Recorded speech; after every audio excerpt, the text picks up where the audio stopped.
Okay, welcome back to the webinar. I hope that you are engaged in some fruitful discussions in the different work groups. At this point, I would like to welcome today's second keynote speaker to the GIREP 2021 webinar, Professor Stamatis Vokos. Stamatis Vokos is a professor of physics at California Polytechnic State University, San Luis, where he also directs the STEM teacher and researcher program.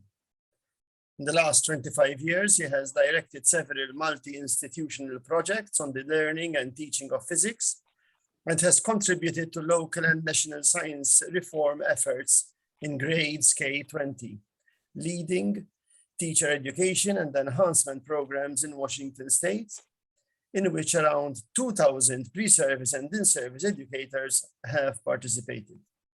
Professor Vokos is an APS fellow, has helped to organize 2 Gordon conferences on physics research and education, and has served as a co-editor for Teams issues of the American Journal of Physics.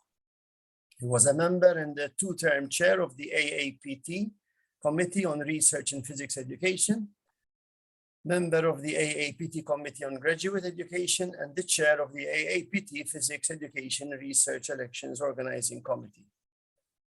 Professor Vokos served as a chair of the National Task Force on Teacher Education in Physics, which was sponsored by the American Physical Society, the American Association for Physics Teaching, and the American Institute of Physics, and vice chair of the AAPT Teacher Preparation Committee. He has served on the APS Forum on Education and just finished a 2nd term on the AAPT Physics Education Research Leadership Organizing Council. Today, Professor Vokos will deliver a presentation entitled Recent Developments in Physics Teacher Education in the USA Towards a Broad Research Agenda. Professor Vokos, it's in your hands. Thank you very much. This is a true honor to be invited to speak today, and it is a privilege to be able to share some thoughts about physics teacher education to our colleagues in GIREP, which is an organization that I truly value. And so what I would like to do is I would like to take you on a whirlwind tour of some important projects in the United States that have to do with physics teacher education.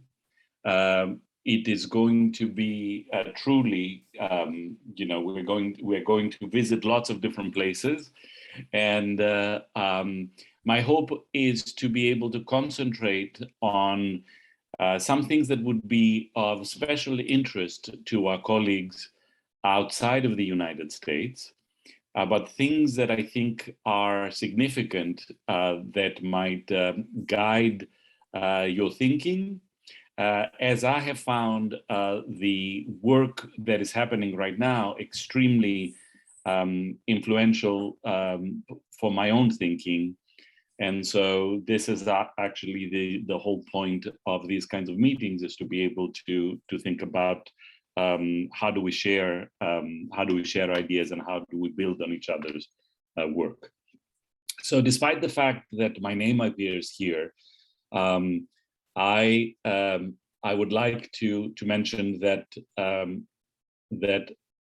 the work that forms the focus of a big part of my talk has been done with 2 colleagues who have contributed so much. As a matter of fact, everything that I know and everything that I think of is not my own, but has been influenced by lots of different people. And I am indebted to their contributions and to their intellectual input. As a matter of fact, nothing of what I'm going to talk about is exclusively mine, but it is the product of lots of different people. And so the outline of my talk is I'm going to concentrate a little bit on the current situation in the United States, and so that you would understand a little bit about our own context.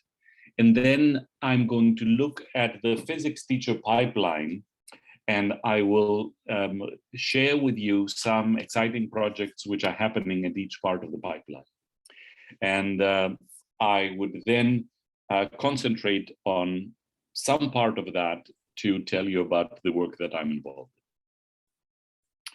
So as was mentioned by the kind introduction at the beginning, I have served as the chair of the National Task Force on Teacher Education in Physics. And we put out a report several years ago. And one of the things in the report that was true then and it's true now is that there is a very serious shortage of high school physics teachers in the United States. The graph that you see here, the horizontal line, is a line that represents that the supply and demand in different teaching fields is balanced. If you are above the line, then there is an oversupply. And if you are below the line, there is a undersupply of physics teachers.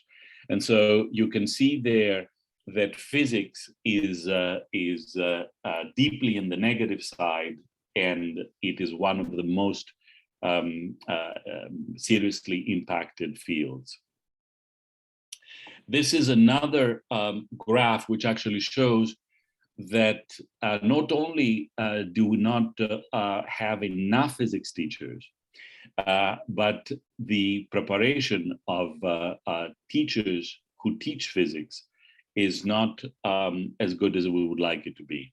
So for instance, if you think about all the high school classes that are taught in English, in English classes or social science classes or math classes or biology classes, then, and you ask what percentage of those high school classes are taught by a teacher with a degree in the field, you find that chemistry and physics are really low. And this is something which is particularly significant. If you compare that, for instance, with biology, then you see that the 70% of biology classes are taught by somebody who has a degree in biology, whereas a little bit more than 40% is the case for physics and for chemistry. Also, of the about 1,400 new high school physics teachers each year, a majority have very little formal preparation in physics. And so 43% of them, of the brand new physics teachers, are those with a physics related degree, physics or physics education degree. This is an interesting graph, which is the number of institutions in the United States in 1968. This is the on the vertical axis, and on the horizontal axis is the number of physics teachers that are produced by those institutions. And so you find, for instance, that there is a huge spike at 0. So you have lots and lots and lots of institutions in the United States who produce 0 physics teachers a year. And so, and of course, as you move out to a larger and larger number of physics teachers, that number becomes extremely small. This was the situation in 1968, and this was the situation in the 2000s, which is when we actually collected the data. By we, I mean the Task Force on Teacher Education in Physics. And so the mode of physics production is 0 physics teachers in a 2-year period. And so I'm going to go very quickly here. Every year, we have about 2,100 physics teachers who leave the classroom through retirement or through reassignment to teach other subjects. And at the same time, we have folks who move into a physics classroom, about 3,100 who move into a physics classroom About 1,700 of those are teachers who are already in schools. And then we have first-year teachers, about 1,400 first-year teachers.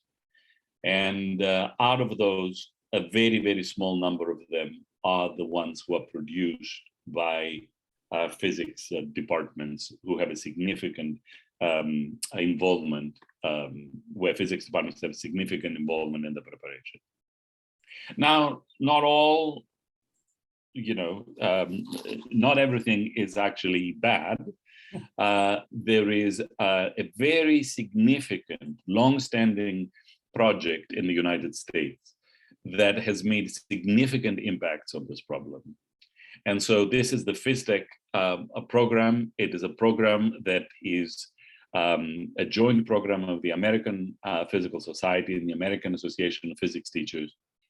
And it is a program that has pulled together over more than a dozen years hundreds of institutions now who are committed to physics teacher education. As you can see, that is something which is very significant.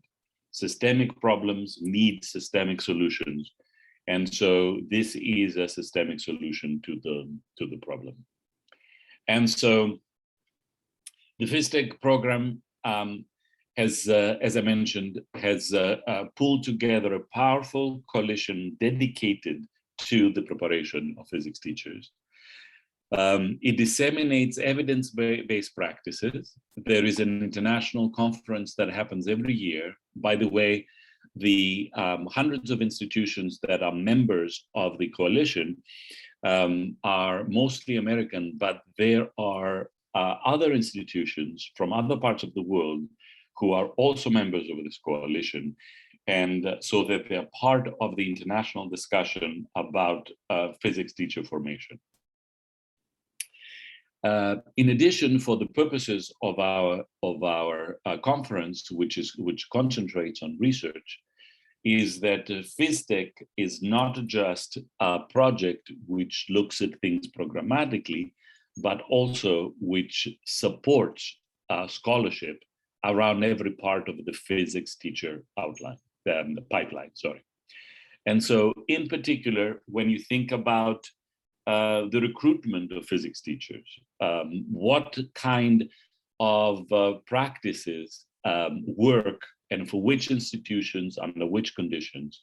There is a major project now, which is funded by the National Science Foundation, which is called Get the Facts Out. And it is making significant inroads in the recruitment problem in the United States. Then if I think about the part of the pipeline that has to do with physics teacher education programs, there is a research-based, research-guided assessment instrument that has been developed, and I'm going to share with you a little bit about these things. I have included, I'm very happy to share my presentation with anyone because I have included URL links there. In addition, PhysTech provides financial support for promising experiments. One of the idiosyncrasies of the United States is that, of course, we seem to be a single country, but really we are a federation of 50 states, and each one of the 50 states has hundreds of school districts. And so this is a hodgepodge of rules and regulations. And so what works in one context does not necessarily work in other contexts. And so you need to have lots of different experiments in order to answer the fundamental research questions: is that what works for whom and under which conditions, and how can you tell what is the evidence of that?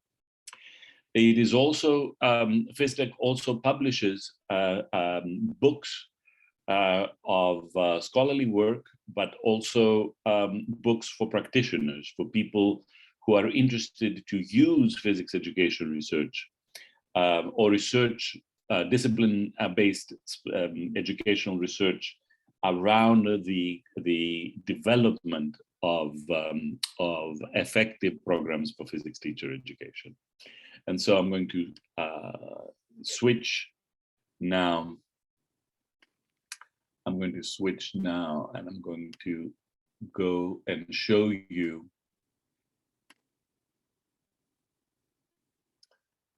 for instance, the FISTEC site.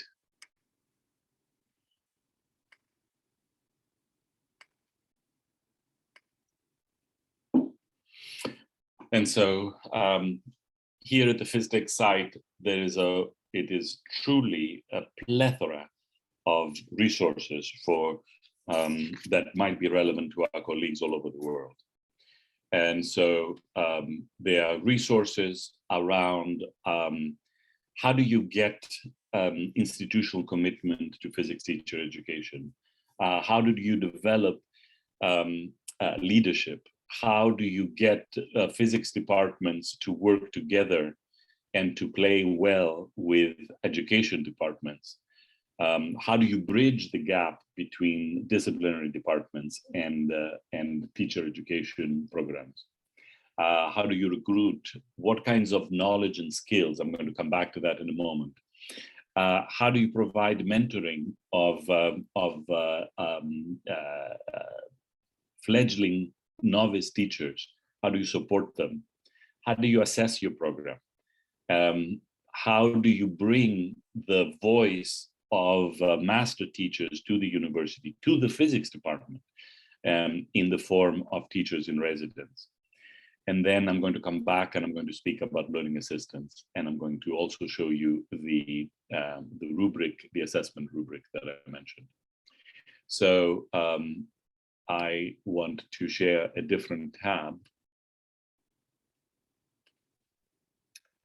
And so here is the rubric.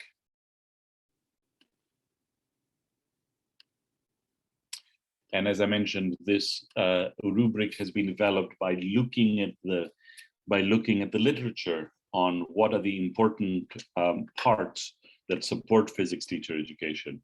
And so the rubric has 6 dimensions: institutional commitment, leadership, recruitment efforts, knowledge and skills, mentoring and support, and assessment. And so this is truly a wonderful instrument.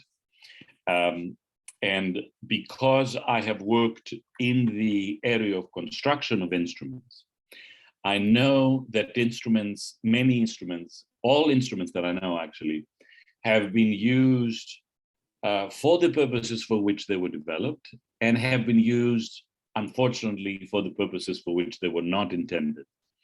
And so I think that the best use of this rubric is for self-study. It is not for comparison across institutions. It's not for saying, oh, we are better than you are, but it's about thinking about our program, bringing together a group of faculty and going through and working through the rubric in great detail. And so, for instance, in institutional commitment, you have the institutional commitment is one part of the 6 standards. As I mentioned, institutional commitment is standard 1, and this is one part of standard 1 institutional commitment, with this: what is the institutional climate and support for physics teacher education? And so then it is possible to go through and find out whether or not in our particular context at our institution, we are at a developing level, at a benchmark level, or at an exemplary level. And by going through each one of those things, that allows professional conversations about where are we right now, where do we want to go, and how we're going to get there.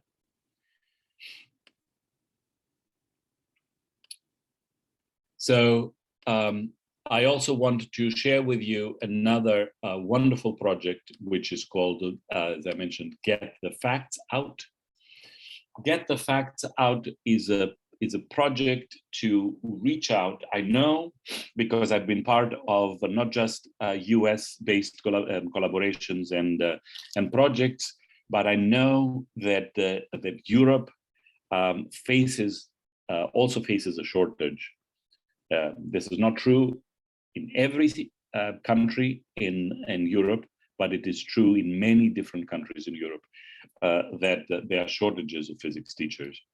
And so then the question is, how do we recruit young people to dedicate their lives to the teaching of others of this beautiful field that we all love?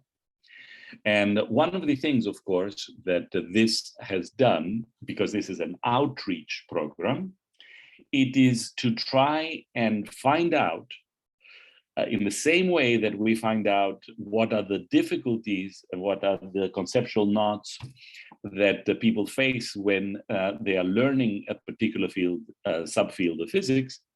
The work here has been done like, what are the prevalent ideas of students around teaching, and how do those align with the reality?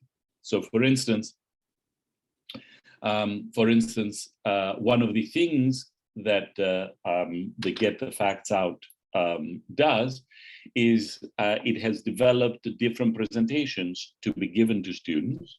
And the first part of the presentation is rate the satisfaction with your life right now, and rate the satisfaction with your life that you would like to have in 5 years.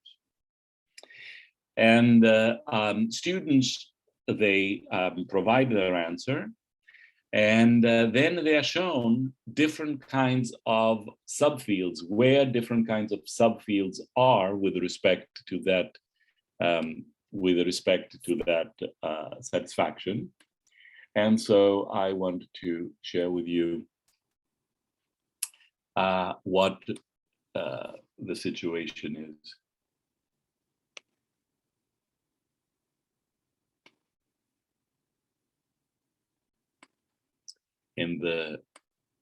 In California,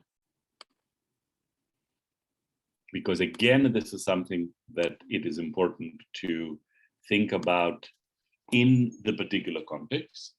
So if you think about your life, and you're at the bottom of the ladder, 0, or the best possible life that you can imagine is number 10. How do you feel right now, and where would you like to be in 5 years? And so then you look at these different questions, and then students are shared. We share results that K-12 teachers by and large satisfy the greatest level of satisfaction with their life after doctors. And that is something which is quite significant, because a lot of people, the societal expectations are different about teaching. And so here is a particular example. Another particular example is, what salaries do you think teachers have in your own states? What are the salaries at the entry level? What are the salaries after having worked as a teacher for 15 years?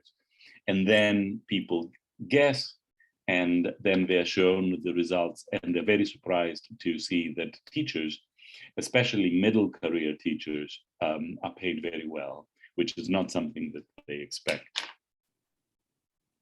And so these are the kinds of things that are being done in the United States in terms of recruitment. Here are the projects that are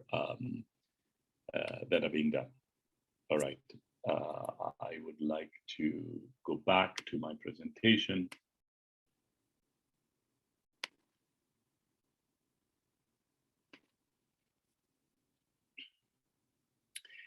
And so now what I would like to do is I want to concentrate on the core part of the professional preparation, and that is what are some kinds of research-based early experiences in teaching that are happening in the United States. And I wanted to speak a little bit about the Learning Assistant Program, and I've been involved at my institutions for many, many years. Also, I want to talk about the development of content knowledge for teaching, and I'm going to spend most of my time there. And then at the end, I hope that there is a little time to talk about the latest thing that I'm involved in, which is the engagement of prospective teachers in authentic research at national labs so that they get a taste of what real research in STEM disciplines is like, what it involves, and what are the benefits to a teacher associated with that experience. So the learning assistant model is something that you may be aware of. That is something where they're being used at many US and European universities. And so in the traditional model of teaching at the universities, you have an instructor and you have many, many students. Whereas with the learning assistant model is you actually reform the course around group-worthy activities that are developed on the basis of research on the learning and teaching of physics. If they are group-worthy activities, these are challenging activities, even for groups. And so you need people who are going to facilitate that group work. And so the instructor, together with the LAs, are these facilitators. The LA experience consists of 3 coordinated pieces. I start from the bottom and I'm going to go to the top. Ultimately, of course, is the facilitation of group-worthy activities that are research-based. That is what we prepare learning assistants for. And this is their practicum. This is what they do. However, they need ongoing content-based and pedagogical preparation joined together in order to be able to be effective facilitators.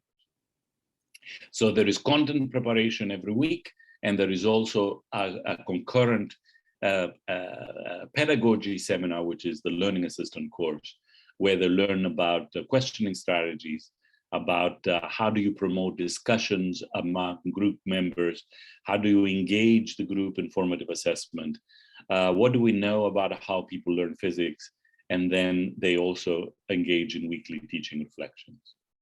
And so people are confused about how these learning assistants are different than the lab TAs that exist in many, many, many different places. So teaching assistants, and I was one when I was a graduate student in Berkeley. So I was expected to explain difficult ideas to individual students. I helped to set up laboratory equipment. I gave mini lectures. Students came to me and said, I cannot do problem 5. Can you help me with problem 5? And maybe I was doing some grading of lab reports or other homework. This is how we imagine teaching assistants to be. Learning assistants are very different. Learning assistants are not explainers. Learning assistants are questioners. And so they help groups of students make progress by asking helpful open-ended questions that are topic specific. And so they need the content specific preparation in order to know what to anticipate, what are the difficulties that students are going to have. Stamatis, yes. Can I stop you? Are you perhaps sharing your screen, please? Because you are not sharing. I'm not sure if you intend to share it, but right now. Oh my goodness! I'm so sorry. I am so sorry. I think when you switched your sharing, you didn't reactivate the screen sharing. I am so sorry. I am so. Thank you. I apologize. Thanks. No worries. No worries. Thank you. And so here is the model. Right, there is a content, which is the weekly prep meeting, and there is the pedagogy, and then there is the practice. These are the differences between learning assistants and teaching assistants. And then the majority of the work with the learning assistants happens before the class starts.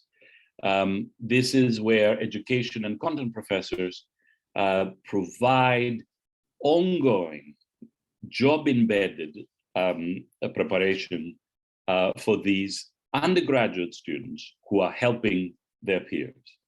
And so the LAs identify the developed curricular knowledge by identifying what is the logic of the activity. Why are we asking this here?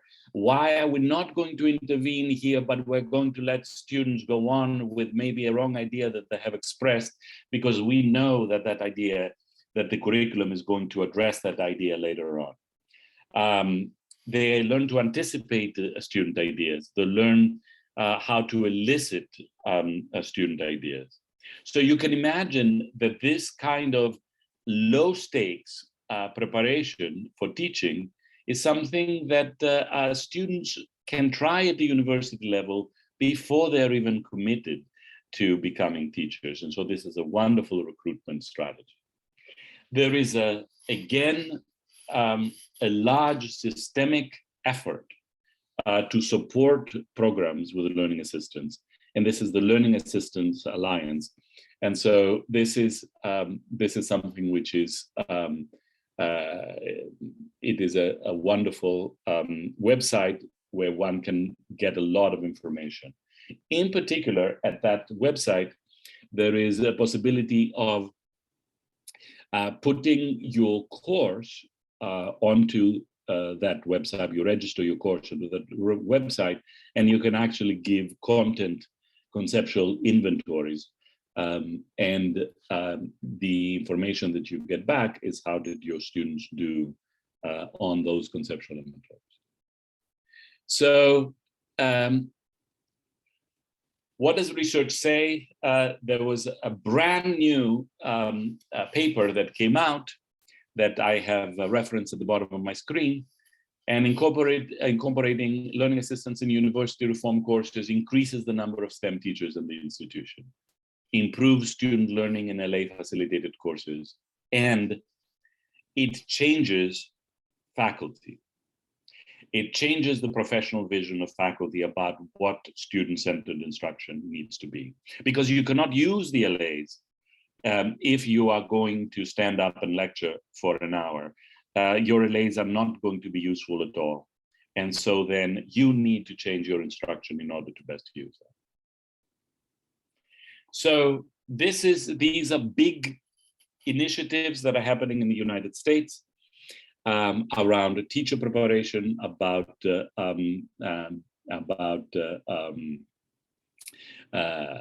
teacher recruitment, outreach efforts, and then the preparation of a community, the development of a community that supports this kind of work in slow, deliberate steps. Now what I want to do is I wanted to say a few words about the central piece. What is the quality? What kinds of things do we need to include in physics teacher education?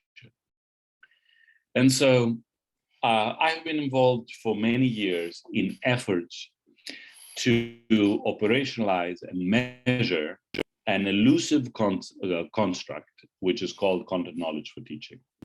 And so I want to talk about assessing content knowledge for teaching of high school physics teachers. And the work that I'm going to talk about has been described in several publications. And so I want to give you a particular example. So think about your teaching,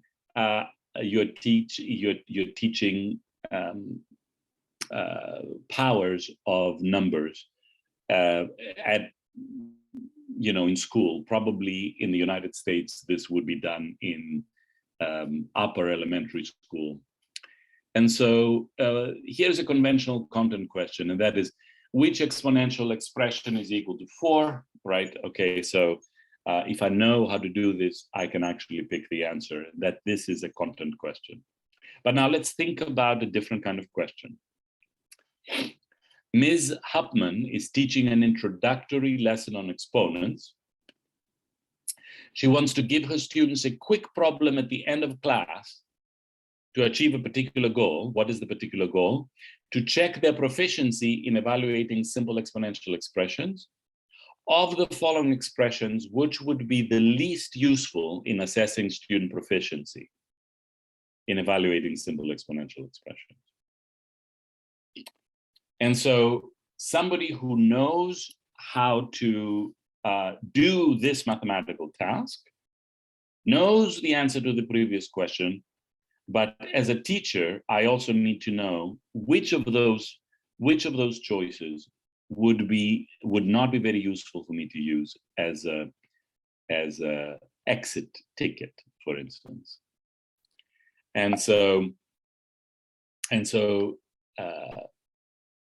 in the project that I wanted to talk about, this was not our work. The project that I shared with you is work that Deborah Ball and others have done in algebra.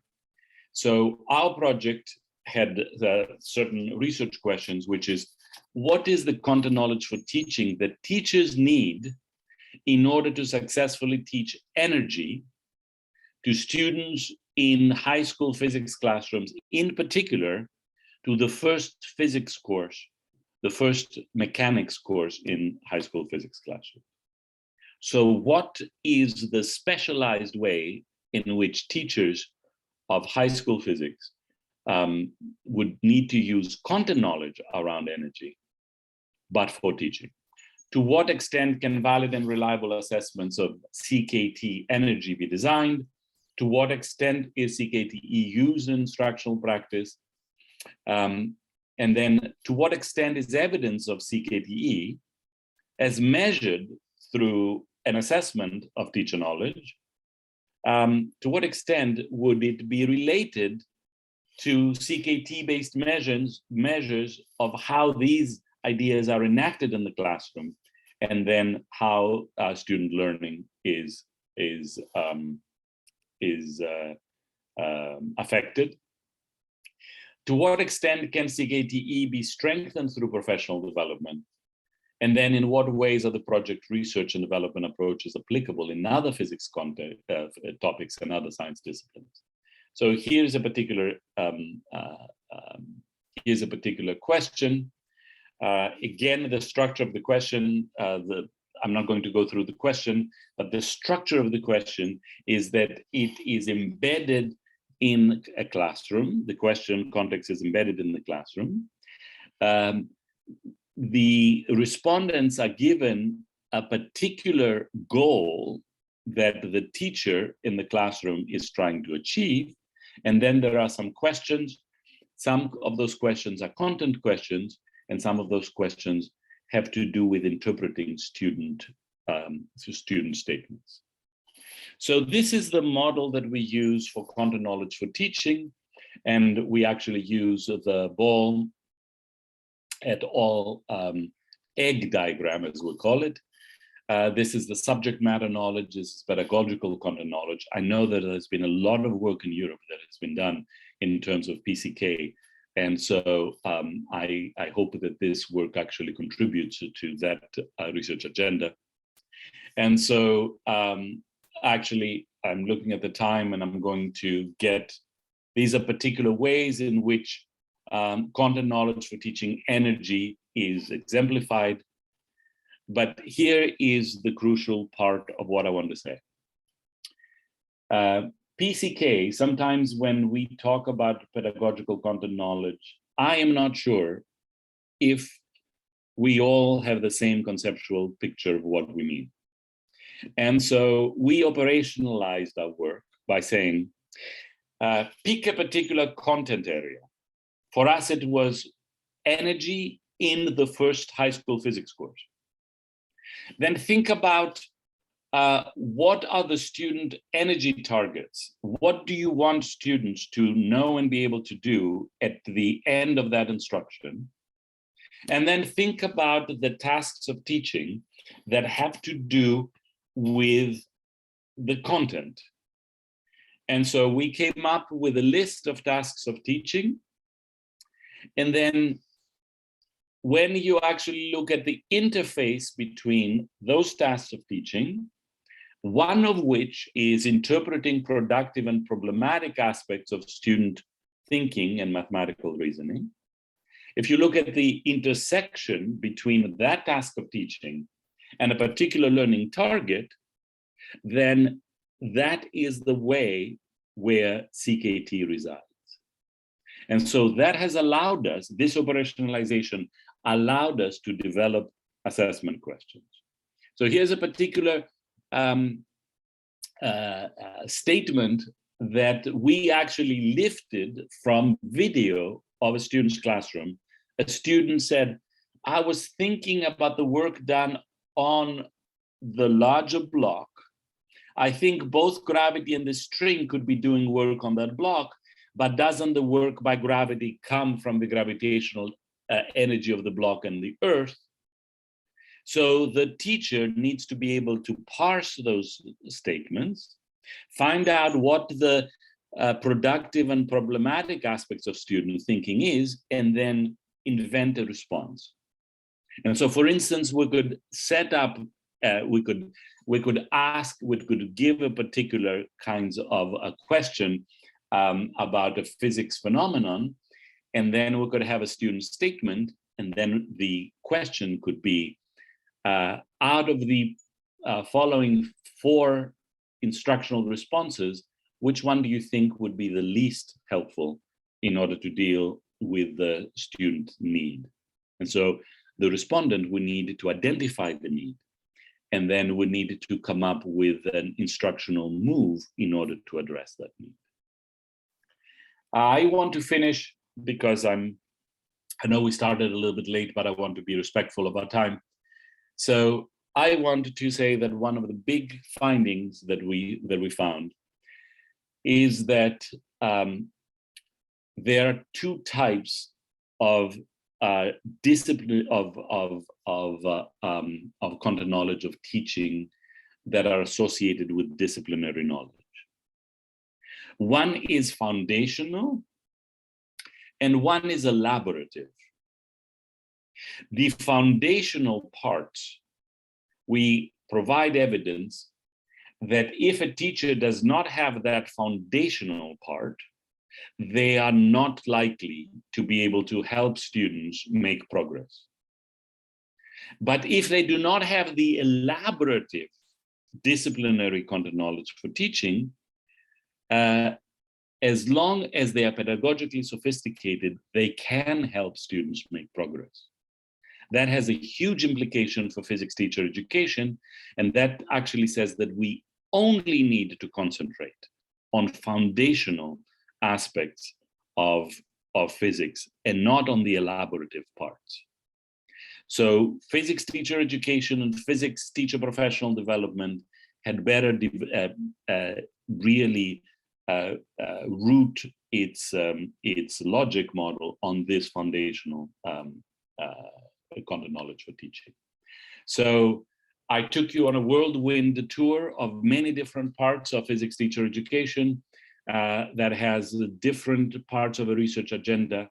I hope that we'll be able as a community to be able to construct research agenda that is mutually beneficial, that goes beyond our institutional setting in order to support the field. Thank you very, very much. I really appreciate this opportunity to speak to you today.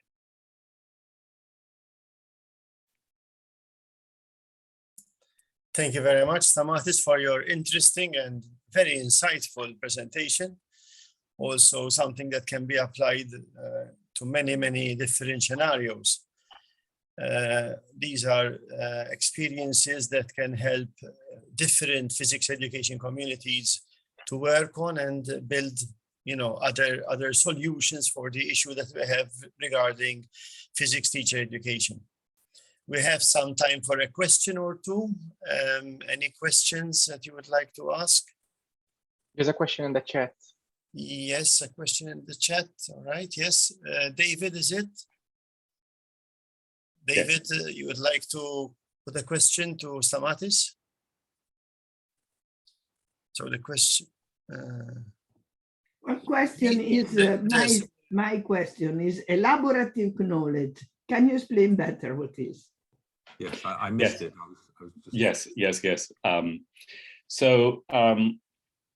For instance, in the teaching of energy, one of the foundational parts of knowledge is that the energy analysis depends on the system. And so if I as a teacher do not understand that the different choices of system give different energy analyses. If I do not know that, if I have never really understood that in great depth, including how do I pick useful systems in a particular situation in order to achieve particular goals in my energy analysis, there is no way, we have evidence that there is no way that, that teachers will be able to help students make progress around issues of energy analysis around systems. This is foundational. If I don't know that, I cannot help students.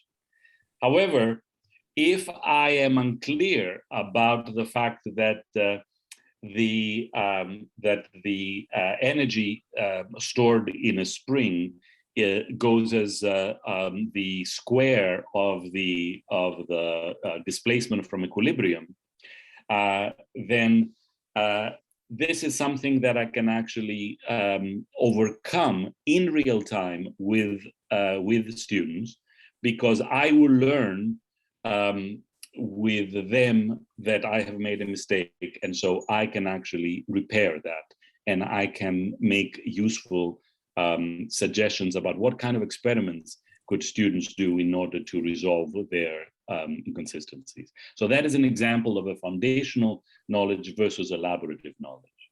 And that is why I think that it's really crucial for us.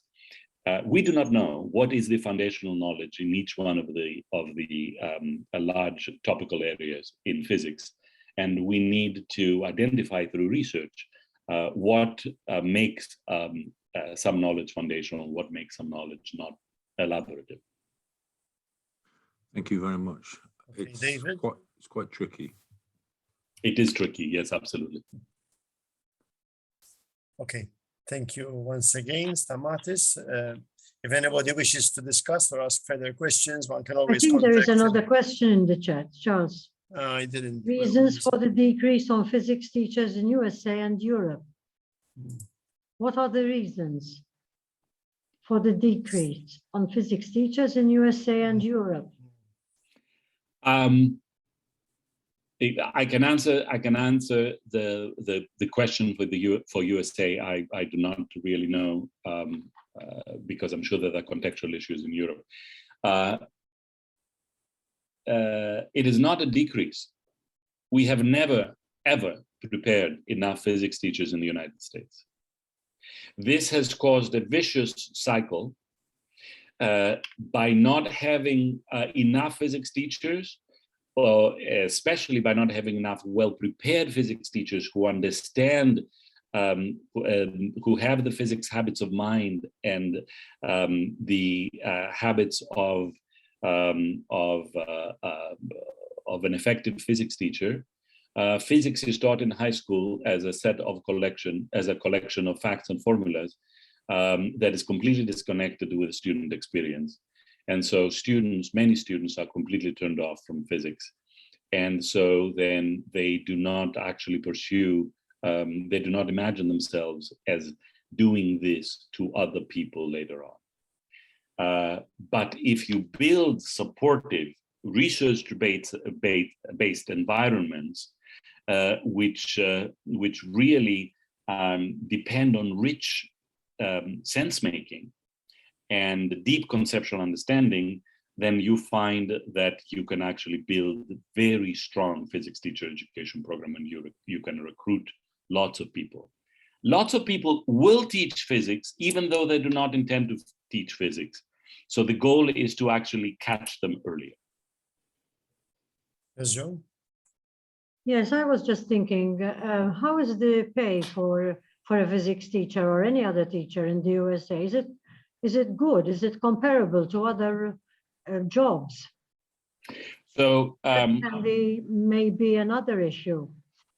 Yes. So in the United States, for instance, in the United States, in particular in California, entry-level physics teaching is at the $50,000 per year level, and then mid-career salary is in the 80 to 100,000 level, which is a very good salary. And so, also Ingersoll. How much? Can you repeat, please? Yes, I have the exact data here if you would like. And so if that is all right. Oh, I'm sorry, I closed that. It is, oh, here it is. Here it is. Sorry, I have it right here.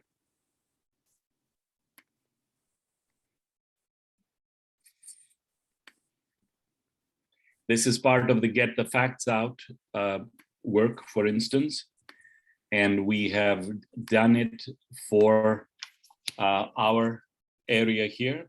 And so do you see the question? So we asked students which is the typical starting salary for teachers in our area, and students guess, and it turns out that the starting salaries are between $50,000 and $65,000 a year. And then the mid-career salaries, we asked the same question, and it turns out that the mid-career salaries are between $80,000 and $100,000 a year. Furthermore, Ingersoll actually showed by looking at surveys of people who were leaving the profession, that salary was the 5th reason for leaving the profession. People did not leave because they were not get paid enough. They left. The number one was because they were not treated as professionals. They were not treated as professionals in their school districts, or they were not treated as professionals in their school. And maybe they were the only physics teacher in the school. And so that was the number one reason for leaving. Salary was number 5. Okay, if there are further questions, I would advise you to talk to email Stamatis and continue the discussion further on. At this point, we'll start the second part of the work group discussions and parallel sessions. This session will end at 6:30 p.m. sharp. At So this let point, me thanks one more, yes, Dr. Stamatis, Marisa, for the yes. wonderful contribution. Many thanks. Thank you.